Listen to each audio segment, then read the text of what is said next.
Squid Game kills time, not people, in a largely pointless second episode. One interesting new character can't make up for a deflating sense of tension as the show adopts an uncharacteristically glacial pace.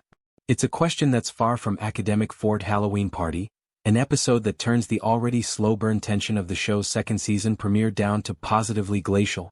I can, and will, argue that Squid Game is much smarter than the simplistic murder games that Netflix's own treatment of the series so frequently boils it down to. But it does need them. Needs the sense of stakes and structure they provide, the brutal cleverness, and above all the awful, rising tension of people who know they're only one mistake away from death. Without it, we get, a few engaging character moments on the margins and a lot of guys running around in predictable fashion while we all wait for the real drama to begin. Where Halloween Party works, it does so from two angles. One is the story of newcomer No-yul, who's clearly positioned in parallel to the first season's Kang Esi-byak. Both are defectors from North Korea desperate to find people they left behind, even employing the same broker to try to find them, and both have hardened exteriors that hide a deeper kindness. No-yul, played by Park Gyu-young, works as a costumed mascot for a theme park, and has a soft spot for the terminally ill child of a fellow employee.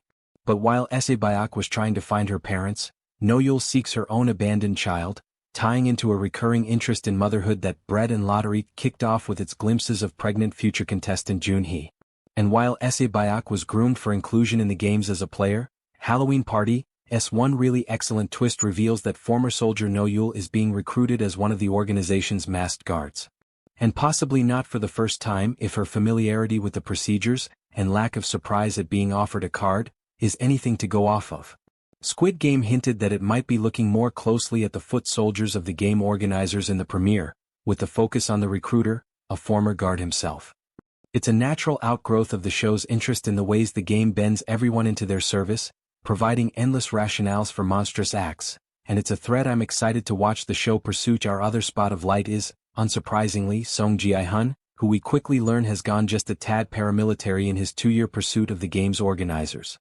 The episode's biggest laugh, despite the sometimes irritating efforts of surviving henchman Choi Woo-suk, comes as Gi-hun takes his new team, which also includes a quickly convinced Jun-ho, through a tour of the sleazy motel-turned-Batcave, including Gi-hun's giant pile of money, his fairly massive arsenal, and the live fire course he's made out of several unused rooms. But despite both his newfound stoicism and his descent into obsession, Lee Young-jae hasn't lost touch with Gi-hun's inherent humanity. We get touches of it throughout, including showing that he's served both of his fellow final contestants' memories by getting Esi-byak's little brother to be happily adopted by Park Hae-soo's mother, doing right by each of his friend's surviving kin. And the front man isn't just bullshitting when he tells his opponent that he's found new eloquence in shooting down the game's self-serving rhetoric when the two come, nearly, face-to-face at the episode's climax. But Lee's best work comes shortly before Gi-hun embarks on his, very stupid if we're being honest, plan to try to force a confrontation with the organizers, when he calls his estranged daughter and finds himself unable to speak. For the first time since the show's return, we see the stone-faced badass persona drop away, and get a real glimpse at the scared, sweet guy it was so easy to root for in Squid Game's first, electric run. Outside those two bright lights though, Halloween Party is mostly just, plot shit. A lot of time and energy spent on a plan we know isn't going to work. Also, the show can maneuver Gi-hun back into volunteering for another game. It's interesting to contrast this episode with Hell, the all-important second episode of the show's first season, which ends in almost exactly the same way. There, the sense of inevitability surrounding everything only contributed to the dread, as the system of the world effortlessly pushed the players back into the game's waiting arms. But there's a weird softening of the show's world here that takes the bite out of all of this, as loan sharks and people brokers all bend over backwards to do right by Gi-hun. It's possible this is meant as satire of how our hero is being inherently treated better by the universe now that he's rich, but we get conspicuous scenes in both this episode, and the previous one of formerly shifty characters nobly refusing excess cash. Hell's genius was in making a seemingly genuine case that the games were better than the outside world.